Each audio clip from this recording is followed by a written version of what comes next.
Lingaraj Urs, who is Aam Aadmi Party Karnataka MLA candidate from KR Puram, grandson of legendary Chief Minister of Karnataka, Sri Devraj Urs. Lingaraj co-founded Genesis, which expanded its IT business across India, Europe, and North America. True to his ancestor, Lingaraj decided to use his management perspective, skills, and service delivery experience for public service. The prime focus of his developmental work is on education, environment, healthcare, and civic infrastructure.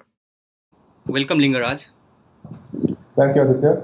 My first question to you: in 2015, you fought and won Panchayat elections from Kanamangala. So before Panchayat elections, you already took Aam Aadmi Party membership. What was the reason behind joining AAP instead of following your grandfather and joining Indian National Congress? Oh, that's a long question. Um, in 20, at the height of the India against corruption movement, few of my friends came together and we were completely, taken in by the movement, like most people at that time in India. Uh, and when Aam Aadmi Party was formed, Mm-hmm. we said we must do our own little bit, Mm-hmm. uh, donating to Aam Aadmi Party, and that's how we became members Yeah. of Aam Aadmi Party. As regards Congress as an option, I don't think it's ever an option. My grandfather, at the time of his untimely demise, had left the Congress. And he had left the Congress for two reasons. One is the dynastic rule, Yeah. as well as high level of corruption, which the Congress is not even able to shake it out even today. Yeah, that's true. And for reasons, I think people like us, I don't think we will have much to contribute in Congress than in Aam Aadmi Party. Being an entrepreneur and grandson of former Karnataka Chief Minister, you could have easily got a ticket for MP or MLA from any party, but you decided to fight a Panchayat election as an independent candidate. So why you choose to fight Panchayat election not as an MP or MLA candidate? Uh, a couple of reasons. One is we've always been taught uh, by my grandparents and elders in the family to remain rooted, be humble, and make sure that whatever you do, uh, you are able to do it to the best of your ability.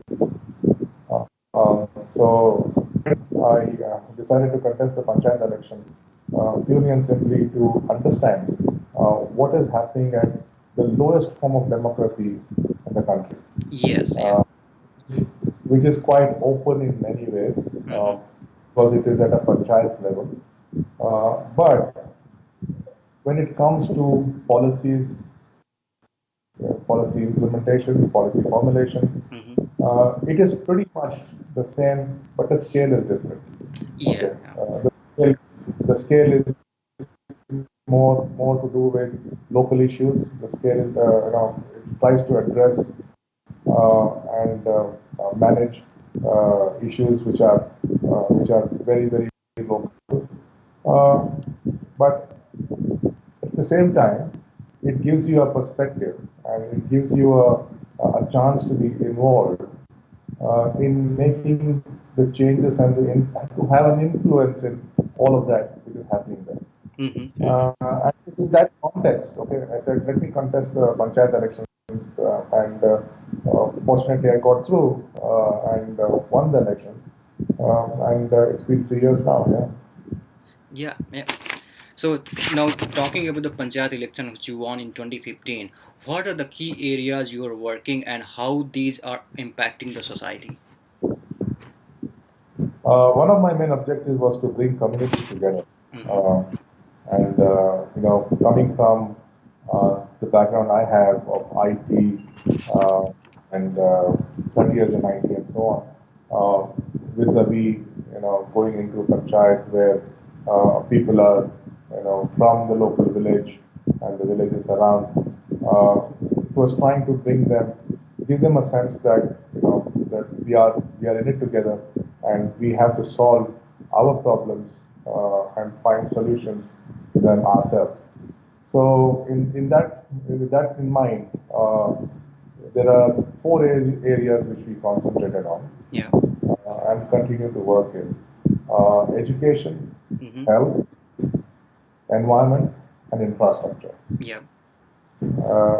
Education, we impact about 23 schools and about 1,300 children, and we provide them with all the amenities that is required for school to be successful. Mm-hmm. Healthcare, we hold health camps, and we also bring in diabetes awareness through a walkathon which is held annually. Mm-hmm. Environment, we have a very passionate team which is so involved and helping me in enforcing waste management and at a house level Mm-hmm. uh, to bring in the two bin one bag policy Mm-hmm. now. And infrastructure, we've been working on many things from roads to street lights to bus shelters to what have you. So all of those things are so important to create a very conducive and harmonious Yeah. and a flourishing community. Yeah, and frankly speaking, health, education, infrastructure, and environment, these are four key issues, four key areas every government, every country need to focus.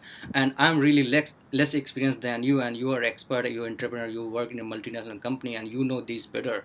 And so, if all the governments, all the provincial government, they focus on these four issues, our situation of our country will definitely improve in all the areas. Absolutely, absolutely, and I think it goes without saying at all, and that's what the government is supposed to do, and not get involved in what we see today.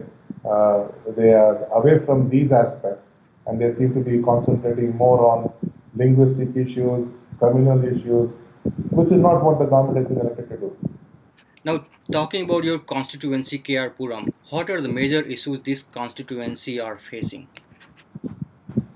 Well, this constituency has been neglected would be a very mild word to use. Okay, and an extreme word to use would be exploited, completely exploited for the last 10 years by Mm-hmm. both the BJP representative as well as the Congress representative, Wow. uh, who, who is the current MLA. So much so that if you look at it, there are about 7 lakhs or a little more than 7 lakh people in the constituency. There is not a hospital of any significance in the constituency. For any medical aid, somebody has to travel, okay, at least an hour and a half, okay, in an ambulance, you can imagine, to get to a hospital. Now that's quite ridiculous in the 21st century. Yeah, it is. Yeah. So, having said that, the issues are many. We have crime, okay. KR Puram is now being touted as Crime Puram Wow. because it contributes to 50% of the crime in Bangalore city, which is ridiculous. I mean, which is absolutely ridiculous.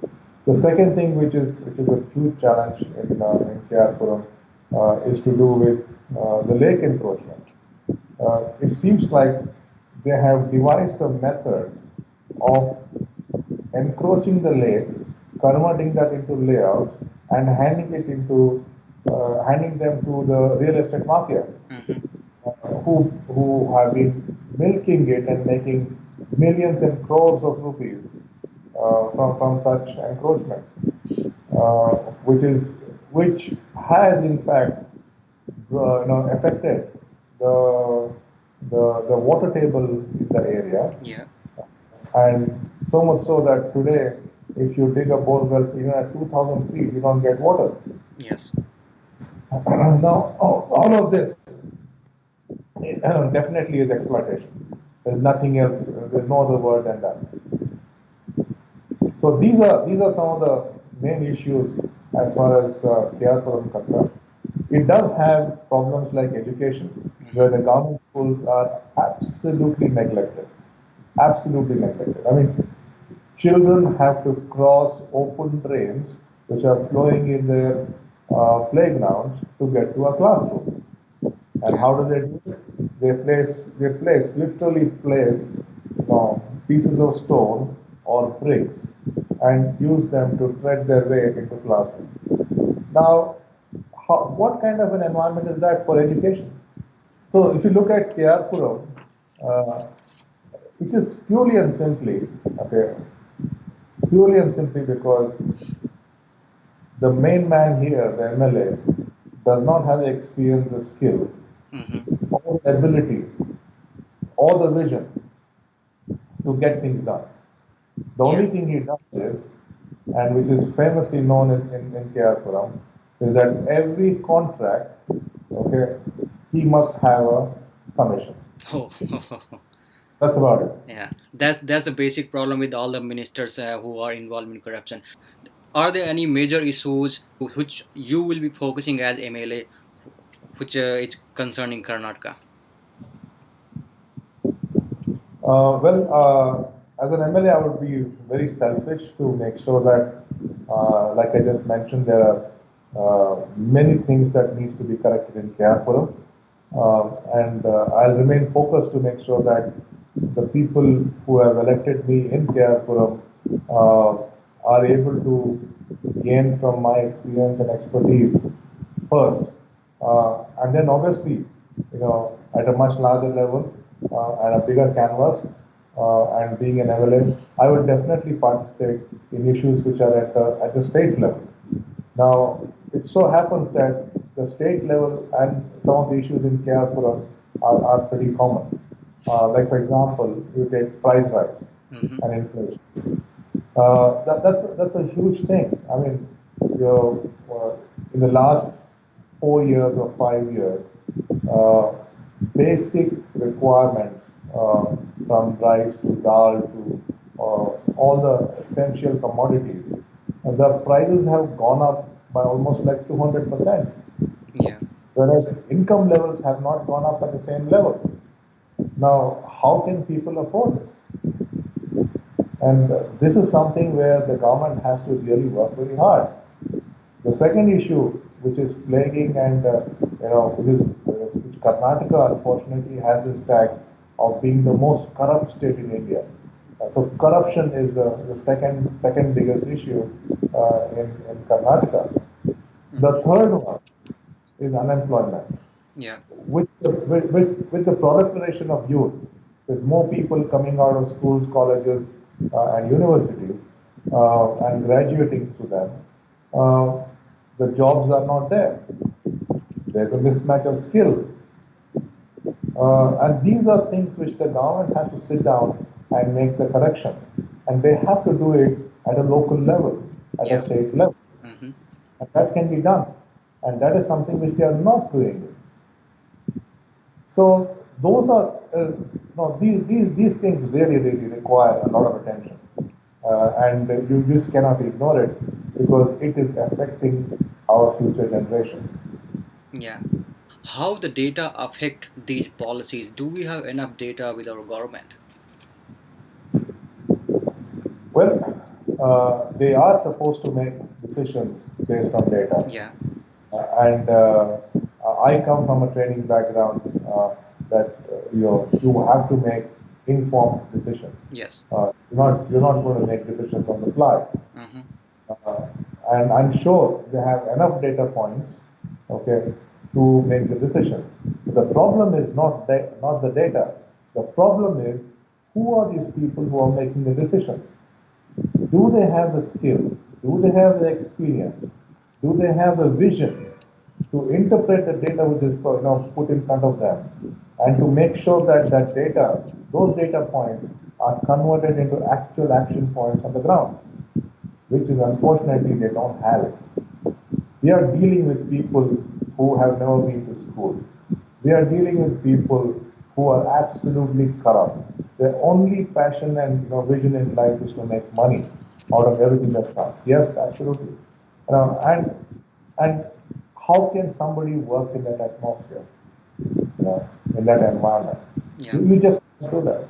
Yeah, that environment is really discouraging. And last Sunday, I was talking to Renika Viswanathan, she's also Aam Aadmi Party candidate from Santinagar, and she says she emphasized on technocracy. So we really lack the expert in the admin level who take the informed decision. So our government should really focus on technocracy and give the responsibility to experts, not to the person they like personally. Absolutely. And what's the point in having experts when you don't listen to them? Yeah. Yeah. So not having is as good as not having them. Yes. Yeah. Uh, yeah. I mean, today, the government has experts and expert panels only to fool the public. Okay, to show them that the expert panel has made this decision and that decision and this recommendation, but never do anything. Yeah. Completely ignore them. Yes. So much so, many people in these expert panels and they just leave those panels and go away because they're absolutely disgruntled with this kind of an attitude. How do you manage your campaigns, and what is the public response when you go door to door or do some public gathering? I mean, it is, as you know, this is my first foray into politics at this level. Uh, Very interestingly, wherever we go, uh, people talk about change and the need for change. Fortunately for me, I do have a very, very motivated team of volunteers who are as passionate as you are about Aam Aadmi Party and leave no stone unturned to get the message across, to engage with the voting public, and to talk to them about issues and concerns locally and how we are going to resolve it. So I've been on the ground, going from street to street, from community to community, and meeting with a variety of people from different backgrounds. And the bottom line is they want to see change. At the end of the day, people are very simple. They have very little needs. And if the needs are met, you create a happy environment. And that is what we want to make sure that our happiness quotient in every constituency and in the state and in the country goes up by just meeting people's simple needs. Yeah. All they want is a decent road. All they want is a proper sewage treatment plant. All they want is proper stormwater drains. Yes. And they don't need anything beyond that. They just need street lights. They need clean power. They need to make sure that whatever their essential commodities are available at a reasonable price. These are very simple requirements and needs. We want to make sure that our tax contributions are working for us. And it is the government's job and their duty to make sure that the tax contributions from every person is actually going back to the public in some form or the other as benefits, as amenities, to cover all their basic rights, be it healthcare, be it education, be it civic amenities. All of these things, why do we contribute as taxes? Not to line a politician's pocket. We contribute only to make sure that people benefit from it. And that is governance. Yeah. That is clean, clear governance. And that is why you elect a government. Mhm. But unfortunately today, what we see is that the government comes into power only to make money. And they forget that the people who have voted them, okay, have certain needs. They forget that they have made promises when they have got elected, okay, but they ignore them when they are in power. And this is true for all the national parties at this point in time. And that is where Aam Aadmi Party comes in, and like you rightly pointed out, we bring in and we take in the argument and the discussion at a different level. Yeah. At a level which makes sense, at a level which means absolute benefit to every citizen in the country. In your campaign on social media, I have seen some videos you talk about the uncompleted projects. Any plan or any thought about those uncompleted projects you wanna tell to audience here? The ones I've spoken about are all infrastructure projects. Yeah. Uh, just to take a step back, uh, I'm given to understand that Puram has received over 3,000 crores as a constituency in the last 5 years and 860 crores in the previous 5 years. So you can Can imagine you repeat the money again? 3,000 crores and 850. 860 crores in the previous year. So in a Wow. 10-year period, Puram has received close to 4,000 crores. Now, having got that kind of money, both the BJP and the Congress have flaunted it. The infrastructure projects which I have highlighted in my video, you take the Hormao underpass. I know you're not very familiar with the landscape, but Hormao is a locality and an area within Puram where people have been demanding for a simple underpass to be built for the last 7, 8 years. And that project has been going on for that long. Now, with delay, it also means there is escalation in price. And when there is escalation in price, the only person who benefits from that, okay, is the politician and the contractor. Nobody else. Yeah. People go through a harrowing time. There is a sewage treatment plant which they spent I think close to 100 crores and put it up right next to a lake to prevent sewage water from going into the lake or discharge only treated water into the lake. But what has happened is that this sewage treatment plant, which was inaugurated about 6, 7 months ago, is not operational even today. No. And when I visited the plant, you find that the open drain is still flowing with absolutely unfiltered sewage directly into the lake, which means that that ecosystem there in a very, very short time is going to die. And what does that mean? When that happens, okay, the land mafia walks in, they acquire the land, backfill the land, and acquire it, and then sell it. Now this is something which is happening by design, Wow. and this has to be stopped. Yeah, definitely. This has to be stopped. 100 crore rupees, 7 month of worth project is done. It's not solving its purpose, right? Absolutely. I mean, whose money is it? It's our money. It's our money. It's our money which has been spent, and we are not able to realize the benefit of it, which is absolutely nonsensical. Yeah. And I'm actually short of all critical words this year because it is so bad, the situation on the ground. Now I don't mean to paint a very gloomy picture. Now I see an opportunity there, an opportunity to set things right very quickly. Mm-hmm. That's what the MLA's job is, and Yeah. that's what I intend to do if I get elected. Yeah, that's really good to hear about that one. And you are really popular among all the NRIs and other members who are living across world because your involvement and as an entrepreneur. So any appeal to them to come and support you? Well, I'm humbled that I'm popular with the NRIs. My appeal to them, although we are very far away, uh, is to continue to support the way you are doing Aditya, okay, and to make sure that every voice in India is heard, and every voice in India which is fighting against this corruption, okay, which is fighting against the inequalities, which is fighting against communal issues. All of them are heard and supported by everybody. For us, we are Indians first. Everything else is second. And that must continue. So it doesn't matter where you are. Please the Indians first, and I really, really appreciate your sentiment on that.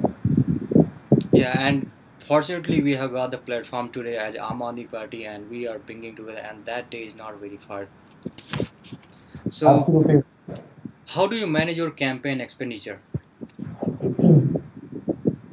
Well, our campaign expenditure is very, very simple. We run it through mainly through donations in a very, very simplistic manner.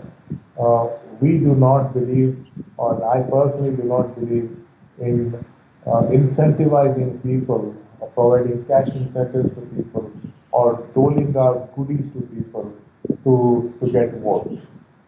That's not the way to do it. You need to talk to the people, get to the people. Okay, yes, you need propaganda material, you need resources, you need banners, you need hoarding, you need all of those things, and you need media support, and that's exactly where my expenditure is at this point in time, which is very, very small, which is very, very limited, but we are making sure that it's absolutely transparent as well. Yeah, so friends, since Aam Aadmi Party runs on the clean money and they don't support the idea of taking donation from corporations, so please come forward and support Aam Aadmi Party candidates. You can go to donate.aamaadmiparty.org and donate online using credit card, debit card. You can also donate using check. If you want to support Lingaraj Urs, you can go to his profile available on candidates.aapkar.in. So thank you for that, Aditya, and the opportunity to connect with many people. I really appreciate the dialogue we've had. Yeah. Jai Hind, Jai Karnataka. Yeah, it was really pleasure to talk to you, and Jai Hind, Jai Karnataka.